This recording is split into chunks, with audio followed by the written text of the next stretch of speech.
Hello, Chem 1B. This is Chapter 18, Lecture Video 1, and this chapter is going to be about entropy and free energy. So one of the things you should probably go back and review is enthalpy from Chem 1A is going to be very important to this chapter. So if you don't remember much about that, maybe go back and review your notes from last semester.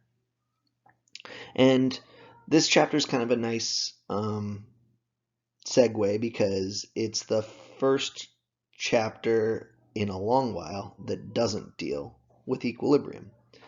So entropy is kind of a neat concept, and it can't be confused with enthalpy, which is what we already learned about. Entropy is about disorder. So one of the jokes about that a lot of thermochemists always make is that it's the reason why your parents always told you to go clean your room, right? The universe tends to go towards disorder, and that's what we're going to learn about in this chapter. So let's go.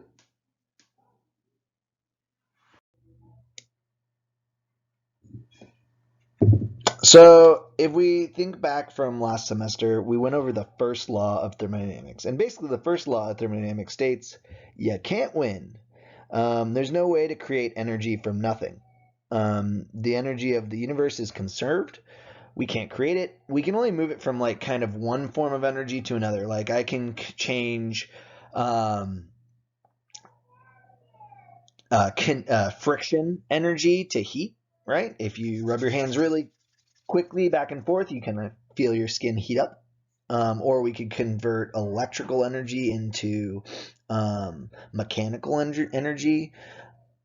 There's a lot of different aspects here. Or chemical energy into mechanical energy. That's what your car is doing when it blows up the fuel, and then it uses that energy that the fuel gives off to move the pistons in your car's engine, and then eventually the drivetrain and your wheels. But at the end of the day, we can't create energy from nothing, despite what Tony Stark says about his arc reactor. It just doesn't work that way. So if we look at now the second law, really the second law states we can't even break even. Effectively, every time you use energy or you transform it, some of that energy is always going to be wasted. Like friction or heat loss in a wire. When we run electric currents through a copper wire, that wire heats up, and that heat is coming from the electricity, and the energy is being lost. We're not using that heat energy to power our devices or our homes. So there's always going to be some loss. And that's kind of effectively what the second law of thermodynamics states. Basically, the real definition, the sciencey definition, is this one. For a process to occur, it must increase the extent to which the energy of the universe is spread out. In other words, entropy. Entropy is how disordered a system is, and we'll be talking about that quite a bit throughout today's video. So what does it mean for a process to occur spontaneously? So like the last two chapters, pretty much almost always the question was, what is the pH of the solution? This next chapter, every question is going to be pretty much, hey, is that a spontaneous process? Or since this is a spontaneous process, what does that mean? Spontaneous is kind of our hot word or keyword in a lot of our questions in this chapter. So what does that mean? A spontaneous process occurs without any outside intervention. So if I just let two things sit around without me doing anything, something will happen. That would be a spontaneous process if it occurs that way. So for instance, some examples could be like if I put a cold glass of water on outside on a hot day, that drink is going to get warmer. Or if I keep meaning to edit this one because it really depends on how high you drop the glass from, right? If I drop it from the roof, yeah, the glass is probably definitely going to break. But if I drop it from like an inch above the ground, probably won't break. But nonetheless, if you drop it from high enough, the glass, when it hits the ground, will spontaneously break. When I put salt in water, like NaCl, because it's very soluble, it will just start to dissolve. I don't have to do anything. Now there's certain things that I can do to speed this process along, right? Like stirring or heating the water, or grinding up the solid into like a powder, a fine powder before I put it in the water. But at the end of the day, it's going to happen whether I do anything or not. And so these are all spontaneous processes. So what is the driving force of a spontaneous process versus one that's not spontaneous? And that's part of what we're going to be talking about in this chapter. So we could ask ourselves really two questions. Maybe it's the heat transfer or the energy transfer, right? We know that the combustion of H2 with O2 forms water, right? And this is a spontaneous process. I know that if I have hydrogen and oxygen gas together and I just provide like a spark, they'll react spontaneously. So maybe it's heat. We know that this is an exothermic process because of the negative delta H, and maybe that's why. Maybe it's time. It's not time. But let's look at this, right? It's definitely not time. Fast reactions aren't necessarily spontaneous reactions, and slow reactions aren't necessarily non-spontaneous reactions. One of the funny things that a lot of people don't realize when they're buying diamonds is that diamond is spontaneously decomposing back into graphite, which really kind of makes you want to like scream a little bit because, you know, graphite is pencil lead. And think about, like, you know, how much it cost you for like 5 grams of graphite, probably like less than $1. Whereas, you know, 5 grams of diamonds, probably, you know, a couple $1,000s. So, well, more than that, actually, a couple tens of thousands of dollars.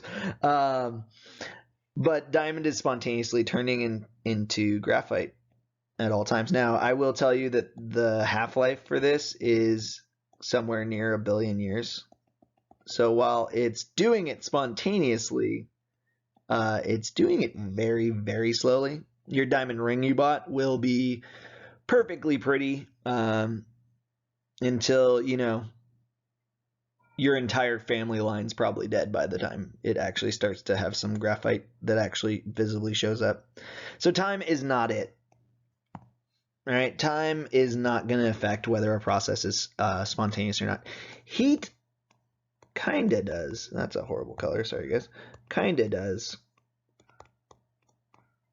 At least not the only aspect, right? So it's not just heat.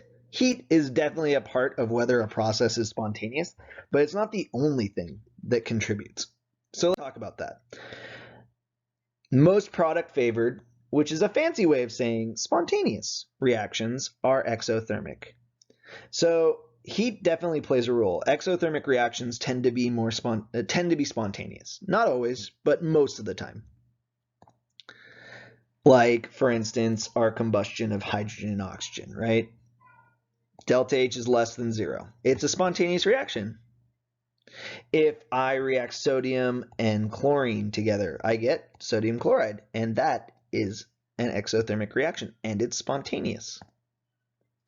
If I react HCl and NaOH together, right, these two react to form these guys, it's definitely an exothermic reaction, and it's a spontaneous one. So heat is one part, but it's not the whole story, because at the end of the day, I'm saying most here are spontaneous. Well, that means not all. So it's not the only thing that contributes.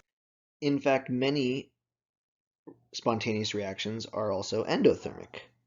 Not all. There are generally more most reactions tend to be exothermic if they're spontaneous, but there are plenty of examples of endothermic reactions that are also spontaneous. Another scenario is where delta H is 0. There is no change in energy, and yet we can still have a spontaneous process in that way, right? So if we look at, here's an endothermic example, right?